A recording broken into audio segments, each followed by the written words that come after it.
We're starting a brand new series this morning called Bad Blood.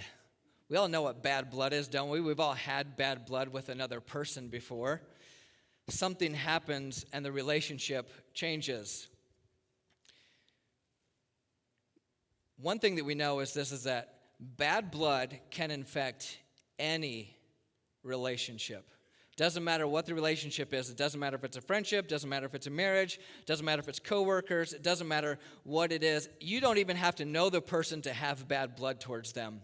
I don't know if you've ever lived in an apartment complex before, but I used to live in this apartment complex, and I had to walk by this apartment every time I walked into the apartment, and I don't have very good smelling senses, but I could smell every time I went by their apartment they were cooking something funky. And so every time I walked home, every day I came home from work, I had to walk by this funky smelling apartment every single day. I never met the people. All I knew is I didn't like the people. We had bad blood, and I didn't even know who they were. But we know that bad blood can happen at any moment. Bad blood is hiding around the corner of every single relationship. It doesn't matter if it's someone you've known a long time or someone you've known a short time. Several years ago, I went to Nashville for my best friend's wedding. And there were 4 of us that went to the wedding. And on the way back, we were bringing a guy home with us. And so there were 5 of us in the car on the way home. And his name was Jeremy. And so I got to know Jeremy a little bit. He was a nice guy, very intellectual, super nice guy. And a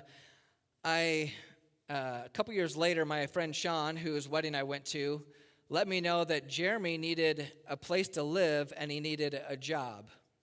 And so I was like, you know what? Hey, I can get him. Maybe I'll, let him know where I work and he can probably get a job there.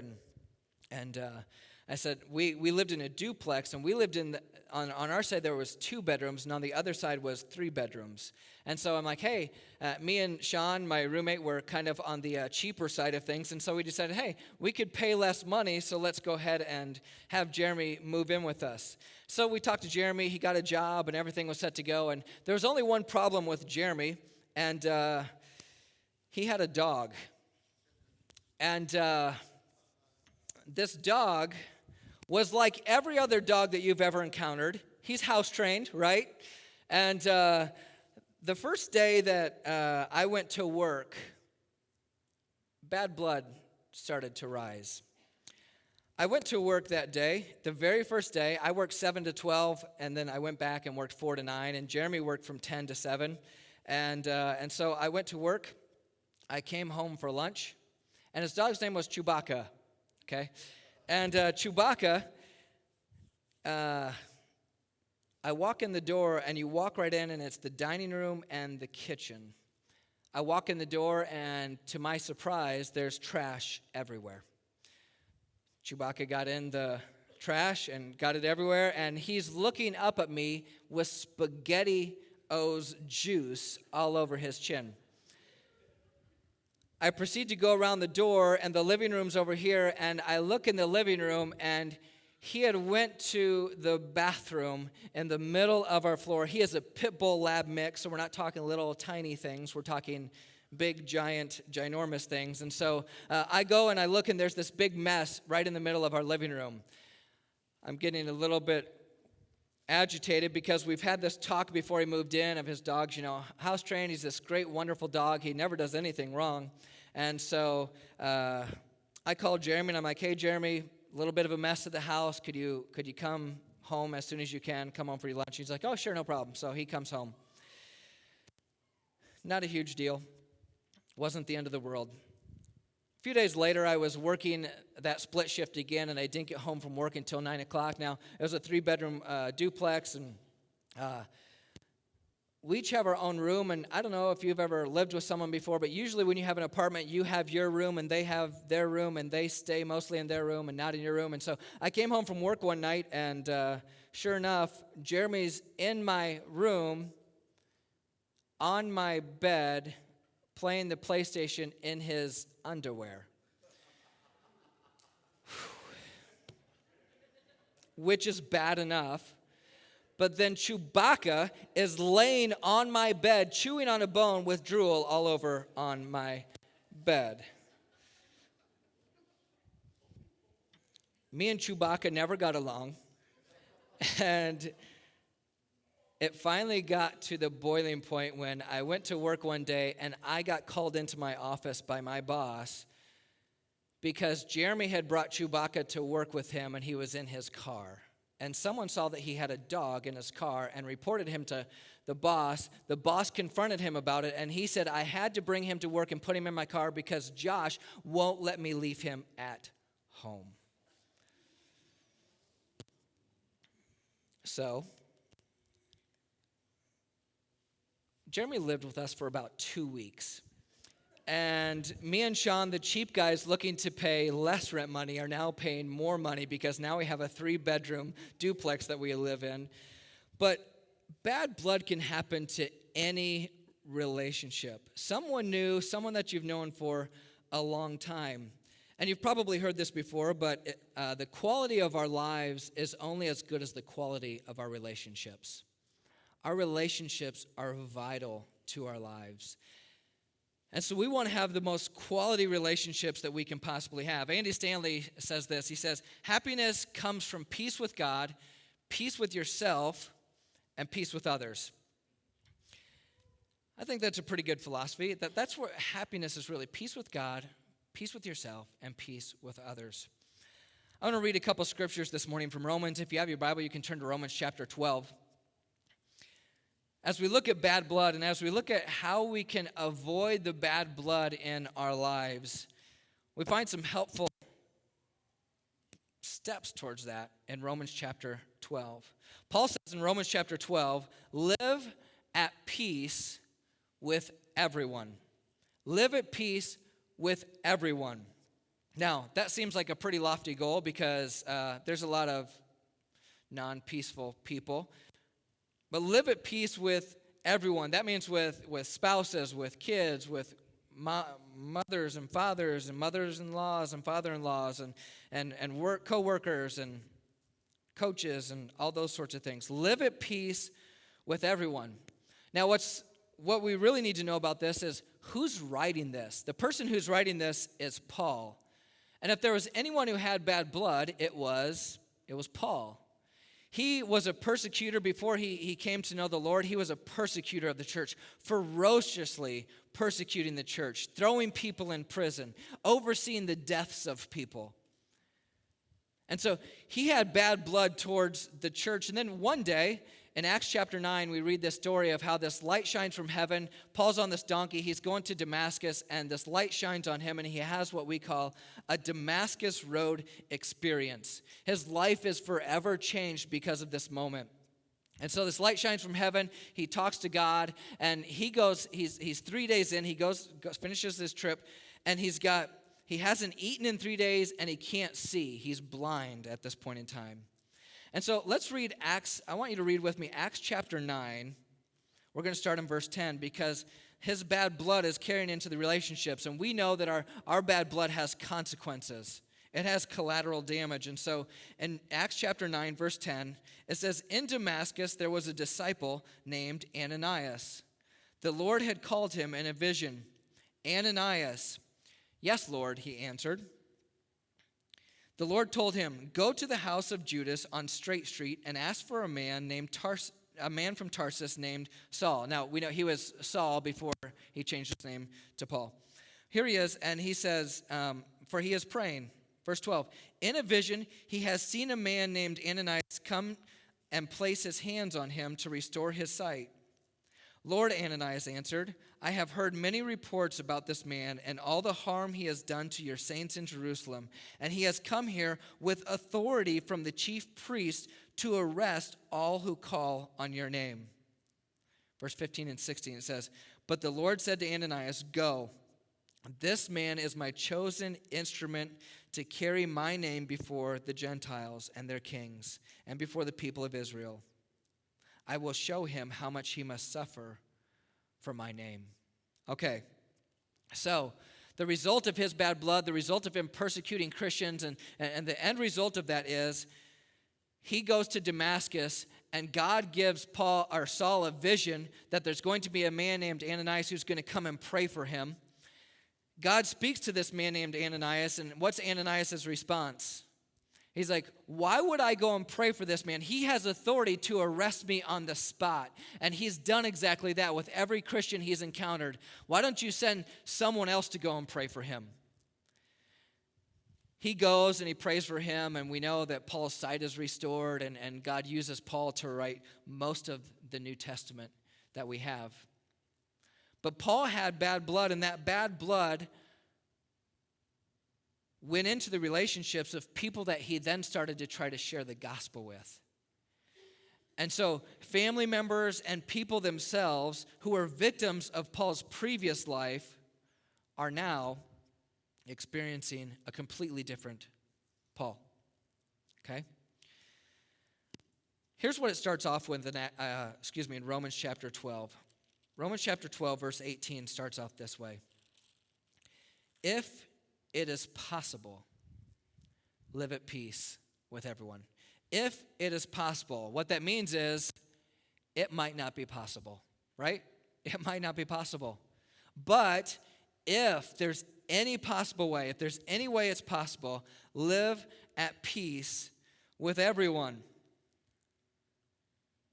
We have to pursue this thing called peace. Something you're going to hear over the next several weeks is this statement that you can have peace about the relationship even if you don't have peace in the relationship. There are relationships that we have where there will never be peace because of another person's life, sometimes because of our lives, but we can have peace about a relationship even if we don't have peace in the relationship. And what we know as we begin to pursue this peace, what we understand is this, is that the pursuit of peace without the promise of peace is a worthwhile pursuit. It's not a pointless pursuit. We should pursue peace. And so what that looks like is, who do you have bad blood with? Who's that person that when I talk about bad blood, you instantly think of a person? You see them in your mind right now.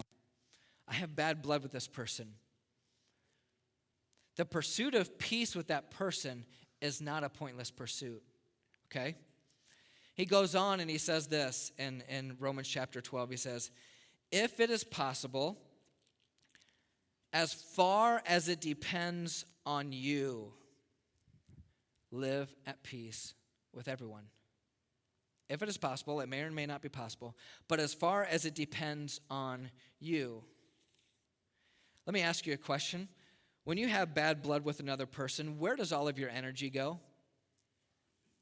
On the other person, right? If they would just change, if she would just do this, if he would just do that, if my kids would just listen, and all of our energy is spent on the other person rather than ourselves. And so he says, as far as it depends on you. As far as it depends on you. So really that comes down to you need to own what depends on you. I love pie. I love cherry pie. I love pumpkin pie. I love apple pie. Usually when you buy a pie, it'll come in 6 slices, right? 6 or 8 slices. I want you to think of it in those terms.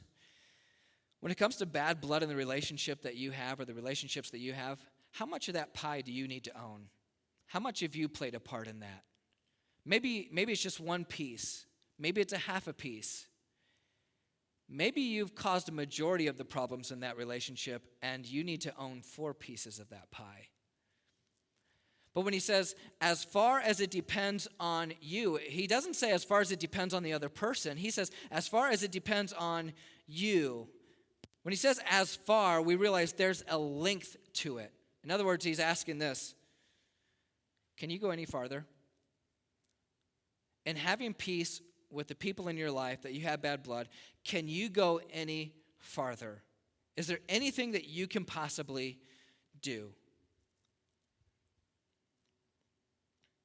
Because if you're willing to go as far as you can go, here's what you'll find. That peace is possible for you when you've done all that you can do. Peace is possible for you when you've done all that you can do. A picture I want to show you of a golf green. I love to golf. Maybe you love to golf. Maybe you hate golf. I love to play golf, and I actually like to watch golf on TV. If you've ever watched golf on TV, I have my putter up here with me. If you've ever watched golf before, you see something. If the hole's right here behind this podium, and I'm wanting to make this putt, and my ball's over here, I'm gonna get behind my ball, and some people will hold their club up and they'll eye it like this, or sometimes they'll get down and they'll have a hat on or something, and they'll kind of put their hands over their head so they can see this putt. They can see, is it uphill, is it downhill? Is it going to break to the right or left based off the undulations on the green? And so they're studying the putt to see where they need to putt it so that it goes in the hole. Obviously, they want to make the putt. And so they look at it and they study it, and then they line up over. But the people who are really, really good golfers, they do something more than that. They look at it from this way, but then they do this thing where they take a long walk around to the other side. And this is usually when you flip the channel, or you might fall asleep when they do this because you're like, just putt the ball, guy. They come to the other side and they do the same thing. They might hold their club up and look at it. They might get down on the ground again and look and see if there's something that maybe they missed from the other side. Maybe they couldn't see that it was uphill from that side, but they can see. See, from 80 or 90% of what they need to know to get the most accurate picture of what they need to do with the putt, they can get from this side. But there might be 10 or 20 or maybe even 30% of the putt that they might get some new information when they've taken that long walk around to the other side of the green.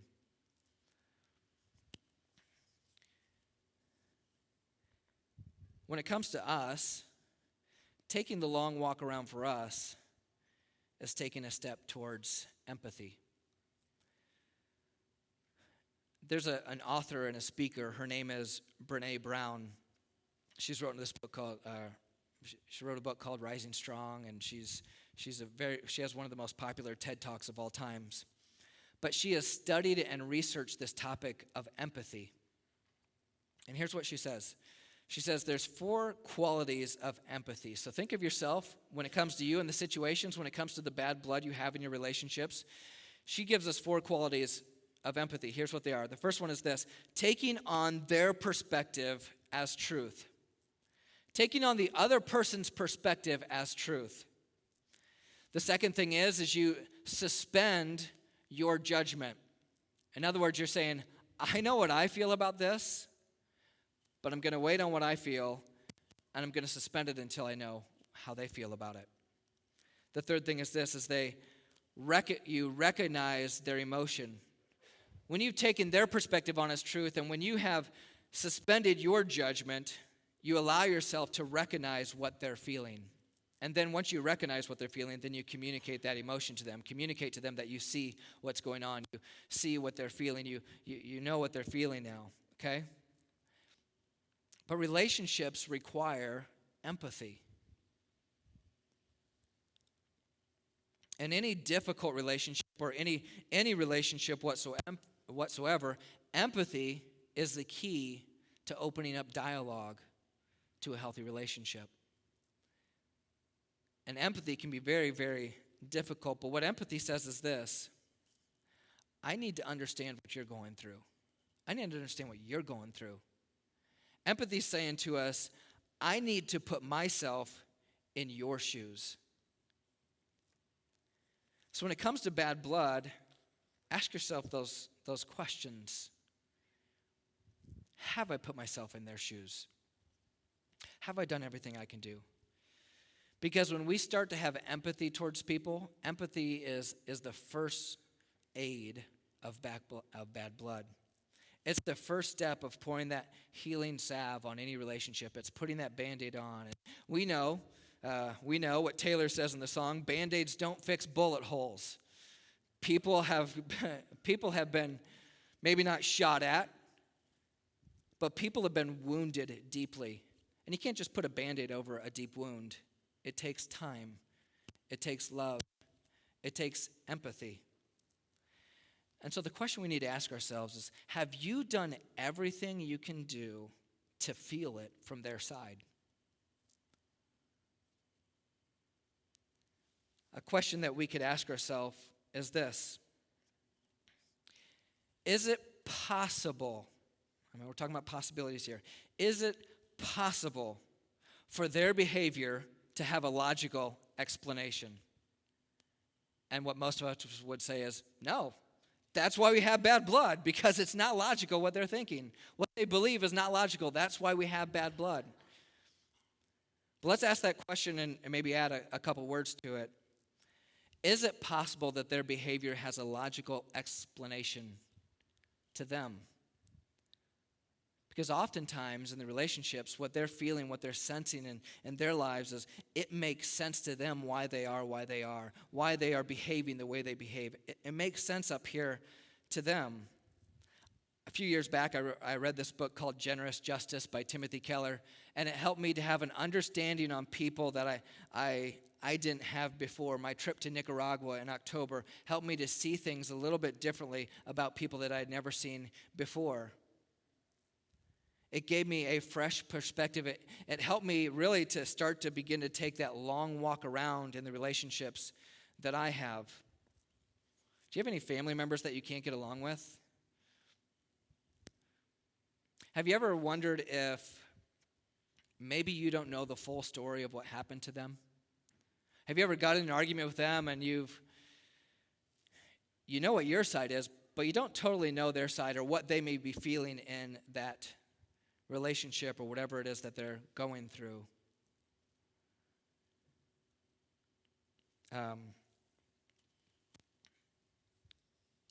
Empathy is very close to a word that we know, sympathy towards people, okay? Sympathy says, I feel bad that you're going through what you're going through, right? Empathy is, I feel what you're feeling. I feel it. If someone's going through a painful experience, it's one thing to say, I feel really bad that you're going through that. But if you can get in there and say, I can feel what you're feeling because I've been down a similar road. And what we know is empathy helps us to feel what other people are going through. I don't know if you remember this. Some of you are way too young to remember this. But there was a debate a long time ago between President Bush and Governor Bill Clinton. Was he a governor? I think he was something. Yeah. Anyway, so it was Bush versus Clinton. This is back a while ago now. And there was a woman from the crowd that asked a question. It was a town hall format, and a woman asked a question, and George H.W. Bush, the dad, answered the question. And then Bill Clinton got up to give his little talk, and here's what he said. He was speaking to her and addressing her situation, and he said to her, and I'm not going to try to use his voice because you just can't, but he said to her, I feel your pain. And it was a moment in the debate, and it was a moment for people to look at him, and people believed that he felt what that lady was going through in the crowd. He felt what she felt. That's empathy, when we feel what other people are feeling. And here's the most beautiful part of this, is that Jesus is God's most empathetic exclamation to the world. It's the most beautiful picture we have of God being empathetic towards me and to you. See, because it'd be one thing for God to shout from heaven, I feel bad that you're down there and that you have to go through what you're going through. But no, he wrapped his son in skin and sent him down to this world so Jesus could see what we saw, so that Jesus could feel what we feel. That's empathy. That's him putting himself into the situation. And so Jesus becomes this empathetic exclamation to all of mankind. And here's what I love even more, is that when you and we take the long walk around to the other side, when we go from over here to over here and we see it from the other person's side, when we take the long walk of empathy, we mirror what he did for us. We do what he did for us. We put ourselves out there for other people. And for each one of us, we can be so glad this morning that God took the long walk of empathy around to fix our bad blood. See, God doesn't want us to have broken and bad relationships. But unfortunately, it's life, and we have this because we all have our opinions about things. We all live with people. They don't do things the way we would. We don't do things the way they would. And so these bad blood happens in our relationships. But the good news is God wants to fix those relationships. God wants us to forgive those people. He wants us to go from where we are to the other side, because we can see 80 or 90% from where we are of how we believe the situation played out. But I can guarantee you there's people who we have bad blood with who see it a completely different way. And what can we do to take the long walk around to help them and to help us work together and to fix our relationships? A few things I just want to end with this morning be this. You can have peace about the relationship without having peace in the relationship. Some of us need to understand, because of the nature of the relationship, you'll never have complete peace with that other person because something's broken there. But you can have peace about the relationship when you've done all that you can do, okay? Because peace is possible when you've done all that you can do. You can't make people behave a certain way. You can't make people forgive. You can't make people apologize. You can't make people do anything. All you can do is control yourself. And so when you control yourself, peace is possible when you do all that you can do. Lastly, when we take the walk around, when we take the long walk of empathy, we mirror what God did for us. I want you to think about that think about the relationships that you have, that there might be some bad blood. And what would happen if you took the long walk around? What would happen if you left where you were and empathy helped you to forgive someone? Empathy helped you to feel what they're feeling, to understand a little bit more what they're going through. The next time you get in an argument with your children or your spouse or a coworker or a neighbor, I want to encourage you to take the walk around. There might be something going on in their life. They may have been hurt by someone who maybe looks like you. There's 1,000 different reasons why people respond the way they do. And so I want to encourage us to be people who mirror what God did. Take the long walk around to fix the bad blood that we have in our relationships. I want you to stand with me this morning.